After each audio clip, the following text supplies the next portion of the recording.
Hello, son of God, and my brother. This is your awakening. Share my mind, and you don't die. Give as you receive, and your release is Satan. Today's teaching is the acceptance of reality. Fear of the will of God is one of the strangest beliefs the human mind has ever made. It could not possibly have occurred unless the mind were already profoundly split, making it possible for it to be afraid of what it really is. Reality cannot threaten anything except illusions, since reality can only uphold truth. The very fact that the will of God, which is what you are, is perceived as fearful demonstrates that you are afraid of what you are. It is not then the will of God of which you are afraid, but yours. Your will is not the ego's, and that is why the ego is against you. What seems to be the fear of God is really the fear of your own reality. It is impossible to learn anything consistently in a state of panic. If the purpose of this course is to help you to remember what you are, and if you believe that what you are is fearful, then it must follow that you will not learn this course.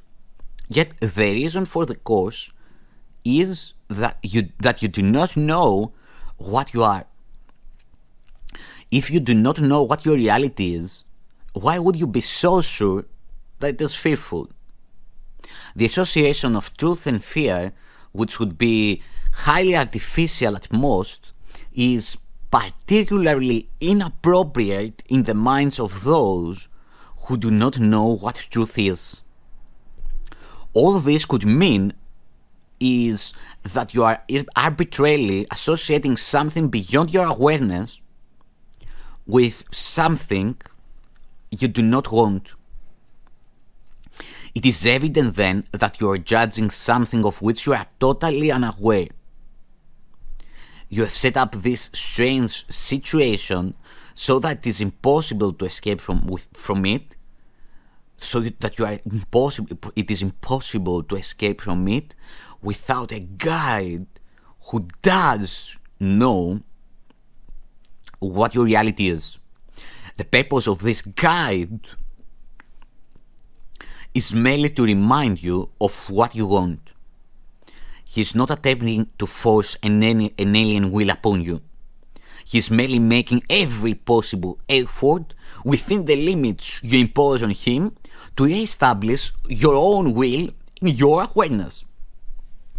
You have imprisoned your will beyond your own awareness, where it remains but cannot help you. When I said that the Holy Spirit's function is to sort out the true from the false in your mind, I meant that he has the power to look into what you have hidden and recognize the will of God there. His recognition of this will can make it real to you because he is in your mind and therefore he is your reality.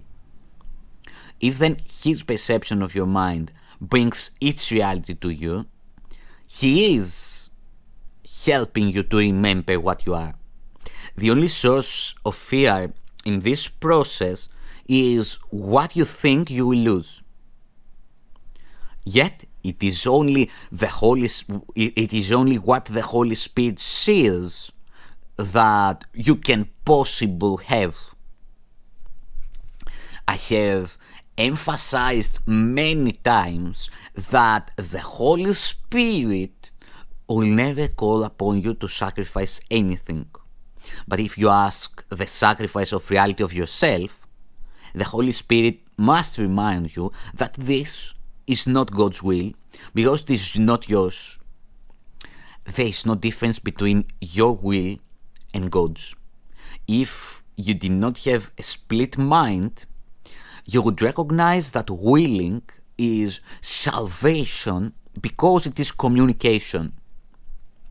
It is impossible to communicate in alien tongues. You and your Creator can communicate through creation because that and only that is your joint will. A divided mind cannot communicate because it speaks for different things to the same mind. This loses the ability to communicate simply because confused communication does not mean anything. A message cannot be communicated unless it makes sense. How sensible can your messages be when you ask for what you do not want? Yet as long as you are afraid of your will, that is precisely what you are asking for. You may insist that the Holy Spirit does not answer you, but it might be wiser to consider what kind of questioner you are. You do not ask only for what you want. This is because you are afraid you might receive it, and you would. That is why you persist in asking the teacher who could not possibly give you what you want. Of him, you can never learn what it is, and this gives you the illusion of safety. Yet you cannot be safe from truth, but only in truth. Reality is the only safety. Your will is your salvation because it is the same as God's. The separation is nothing more than the belief that it is different. No right mind can believe that its will is stronger than God's.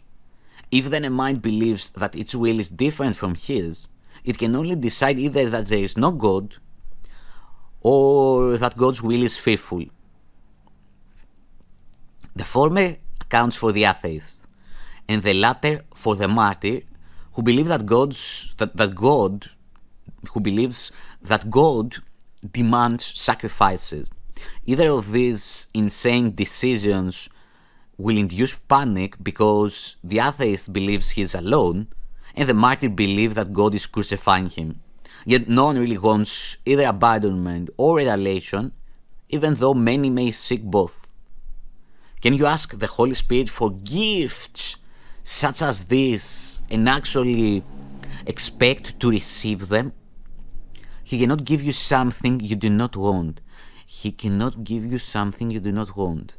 When you ask the universal giver for what you do not want, you are asking for what cannot be given because it was never asked, because it was never created. You are asking for what cannot be given because it was never created. It was never created because it was never your will for you. Ultimately, everyone must remember the will of God because ultimately everyone must recognize himself. This recognition is the recognition that his will and God's are one. In the presence of truth, there are no unbelievers and no sacrifices. In the security of reality, fear is totally meaningless. To deny what is can only seem to be fearful. Fear cannot be real without a cause, and God is the only cause. God is love, and you do want him. This is your will. Ask for this, and you will be answered because you will be asking only for what belongs to you. When you ask the Holy Spirit for what would hurt you, he cannot answer because nothing can hurt you, and so you are asking for nothing. Any wish that stems from the ego is a wish for nothing, and to ask for it is not a request. It is merely a denial in the form of a request. The Holy Spirit is not concerned with form, being aware only of meaning. The ego cannot ask the Holy Spirit for anything because there is complete communication failure between them. Yet you can ask for everything of the Holy Spirit because your requests to him are real, being of your right mind. Would the Holy Spirit deny the will of God? And could he fail to recognize it in his Son? You do not recognize the enormous waste of energy you expend in denying truth. What would you say of someone who persists in attempting the impossible, believing that to achieve it is to succeed? The belief that you must have the impossible in order to be happy is totally at variance with the principle of creation. God could not will that happiness depended on what you could never have. The fact that God is love does not require belief, but it does require acceptance.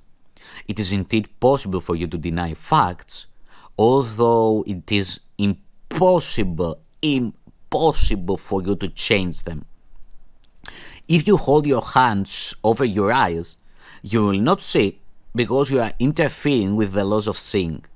If you deny love, you will not know it because your cooperation is the law of its being. You cannot change laws you did not make, and the laws of happiness were created for you, not by you. Any attempt to deny what is must be fearful, and if the attempt is wrong, it will induce panic.